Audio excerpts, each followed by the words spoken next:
Electricity Minister Kgosientsho Ramokgopa has announced a raft of interventions to ease blackouts. Eskom is implementing Stage 3 blackouts at the moment, which will escalate to Stage 4 at 4 p.m. Ramakgopa has been speaking at the party's NEC meeting. Our Senior Reporter Siphamandla Goge is following developments there and joins me now live. Siphamandla, of course, top of the agenda is most likely going to be the energy crisis and the fact that South Africans have been subjected to Stage 6 for the past couple of days. Yes, we have seen a reduction in that stage, but what is the minister saying about what is being discussed of how to deal with the energy crisis in the NEC?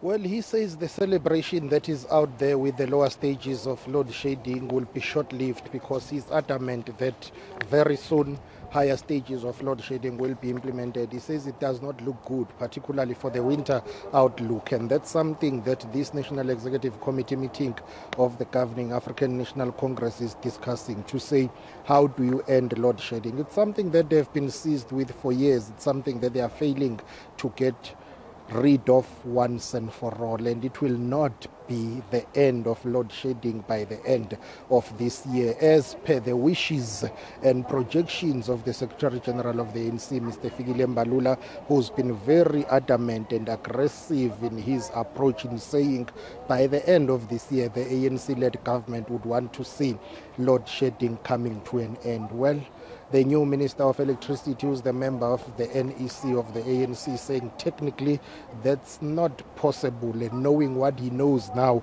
having crisscrossed the country, visiting a number of Eskom's power plant, he told us earlier on that, well, it does not look good. Of course, he has presented his report to the National Executive Committee of the ANC about interventions that are needed. Those include setting aside billions of rands to buy diesel to operate some of the power plants at Eskom, but also buying additional capacity and power from neighboring countries, including Mozambique. Take a listen to how he responded when we asked him when will load shedding end.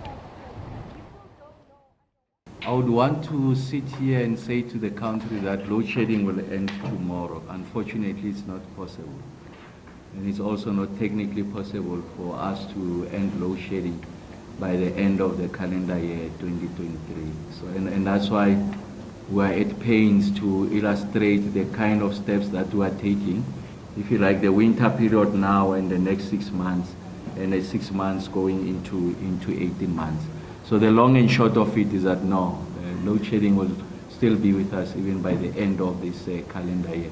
But we'll do everything possible to ensure that its intensity is not as severe, so that we get the South African economy going. Definitely not welcome news, Siphamandla, given that South Africans are getting increasingly frustrated by the constant rolling blackouts, and it's probably going to be exacerbated throughout the winter period. But there's also another elephant in the room about an appointment of a permanent CEO after Andre de Ruyter left so abruptly and not actually serving his full term. But what is the minister saying about the appointment, especially when it comes to the ANC-NEC decision around who should be the next CEO of Eskom?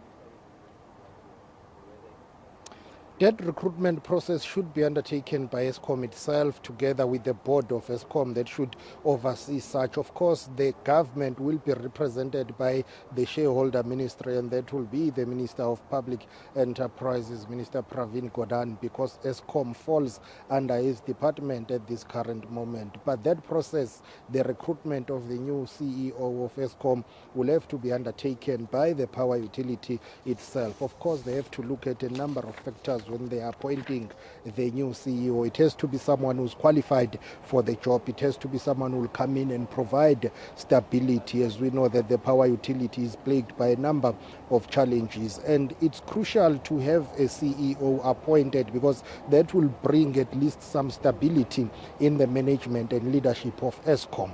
Currently, there is someone who's acting in that position, and the sooner Eskom appoints the CEO, the better, so that that person will come and assist in dealing with the issue of electricity crisis in the country. The Minister of Electricity saying correctly so that it's not his responsibility.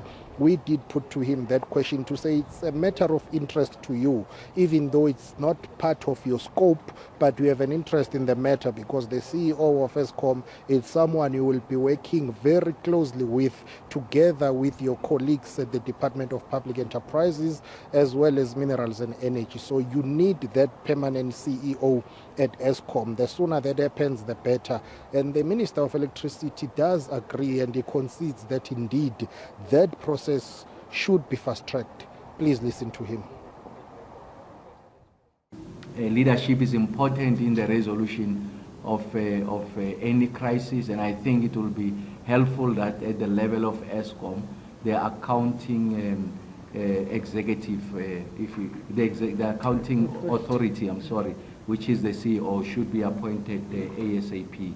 And of course, Comrade PG is on the part of the shareholder, is the one who's at the forefront closer to that conversation. But from our discussion, is that the sooner we're able to confirm the CEO, the better. I think some semblance of stability at the highest level. I mean, that's the face of Eskom. I think it's important that we're able to address that, the appointment of the CEO.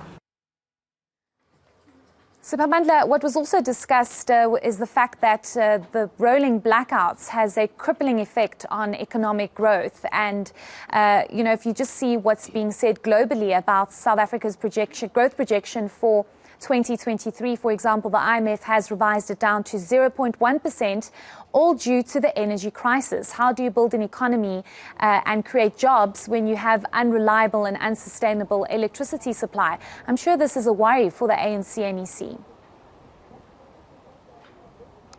Of course, it's something that they are worried about, but it would appear to me that they are trying to downplay the exact factor of that growth projection downgrade. According to them, they say it's a number of factors that are leading to the revision of that growth outlook. You would know better because, as my colleague, you were in the United States of America when the IMF did revise South Africa's growth projection and outlook to 0.1%, citing one single factor in this case, which is dominant. There could be other factors, but the main factor is the issue of the energy crisis in the country. Something that the ANC's Economic Transformation Committee is saying, well, we do agree that the energy crisis is playing its part in affecting the economy negatively and the revision of that growth outlook, but there are other global factors. They are citing the ongoing war between Russia and Ukraine. They are citing what is happening in global politics, the tensions that are happening between superpowers. But that's not what the IMF has said. The IMF has put the blame squarely on the energy crisis in South Africa. Take a listen to how Ramakgopa, who's the member of the NEC of the ANC, as well as the chair of the subcommittee of economic transformation, responded to that question. There are multiple factors that are affecting us, both in terms of global environment. The Russia-Ukraine war continues to affect the global economic growth projections. It's not only South Africa. Yes, we have load shedding, but when you look at globally, almost there is even a fear of potential recession globally.